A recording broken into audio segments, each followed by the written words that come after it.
नमस्कार, आप देख रहे हैं HN 24/7। मैं हूं आपके साथ इरम फातिमा। इस वक्त दिल्ली वालों को ये चिंता सता रही है क्योंकि वहां लगातार कोरोना के मामले बढ़ रहे हैं।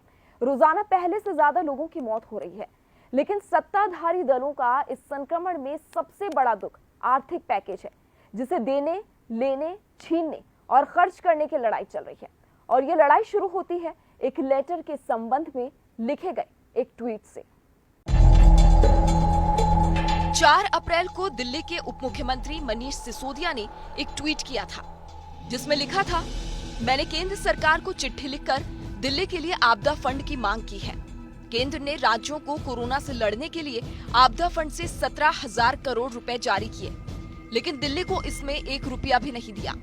इस समय पूरे देश को एक होकर लड़ना चाहिए। इस तरह का भेदभाव दुर्भाग्यपूर्ण है। सिसोदिया का ये ट्वीट ऐसे समय में आया जब केंद्र सरकार ने अप्रैल महीने में राज्यों को लगभग 17,000 करोड़ रुपए की आर्थिक मदद की थी।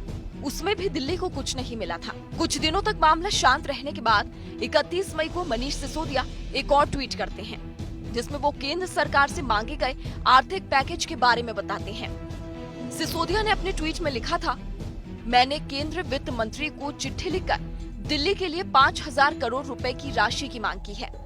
कोरोना व लॉकडाउन की वजह से दिल्ली सरकार का टैक्स कलेक्शन करीब 85% नीचे चल रहा है। केंद्र की ओर से बाकी राज्यों को जारी आपदा राहत कोष से भी कोई राशि दिल्ली को नहीं मिली है। इसे लेकर मनीष सिसोदिया ने प्रेस कॉन्फ्रेंस भी की और विस्तार से दिल्ली के हालात के बारे में बताया। सिसोदिया के इस ट्वीट को मुख्यमंत्री अरविंद केजरीवाल ने रीट्वीट भी किया और सीधे इसे दिल्ली की जनता से जोड़ दिया। असली बवाल यहीं से शुरू हुआ। राजनेता से लेकर आम जनता तक सब ट्विटर वॉर में कूद पड़े। केंद्र सरकार की तरफ से मोर्चा संभाले हुए थे पूर्वी दिल्ली से सांसद गौतम गंभीर, दिल्ली बीजेपी के पूर्व अध्यक्ष मनोज तिवारी, पश्चिमी दिल्ली के सांसद प्रवेश साहिब सिंह और दक्षिण दिल्ली के सांसद रमेश बिधूड़ी, जिन्होंने एक के बाद एक ट्वीट की झड़ी लगा दी।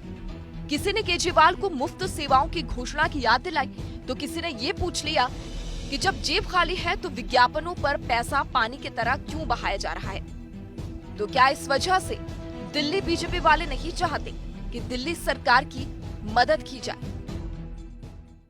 बीजेपी के ज्यादातर नेताओं ने केजरीवाल सरकार पर जो आरोप लगाए हैं, उसमें सबसे ज्यादा आरोप उनके विज्ञापन पर खर्च को लेकर लगाया गया है। तो क्या इस कोरोना काल में सिर्फ दिल्ली सरकार ने ही विज्ञापन दिया है?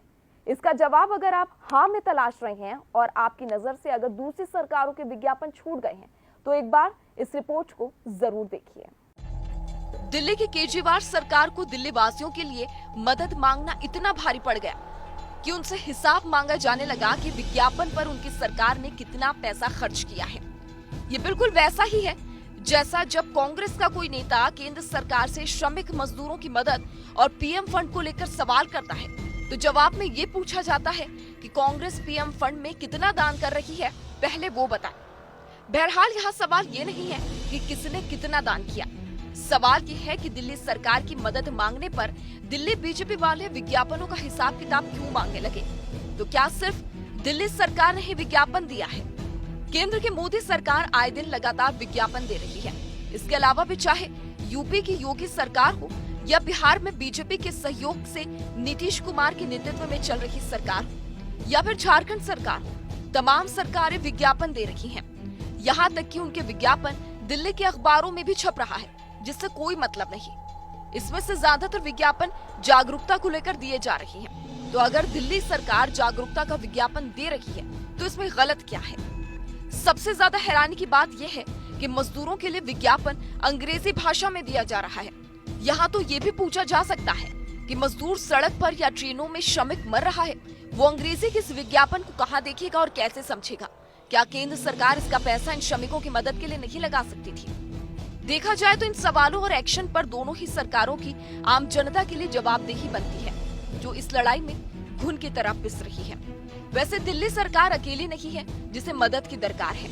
राजस्थान के मुख्यमंत्री अशोक गहलोत, पंजाब सरकार के मंत्री बलबीर सिंह सिद्धू, बिहार के उप मुख्यमंत्री और बीजेपी के वरिष्ठ नेता सुशील कुमार मोदी भी केंद्र से मदद की गुहार लगा चुके हैं, वो भी तब जब इन्हें अप्रैल महीने में पहली आर्थिक मदद मिल चुकी है।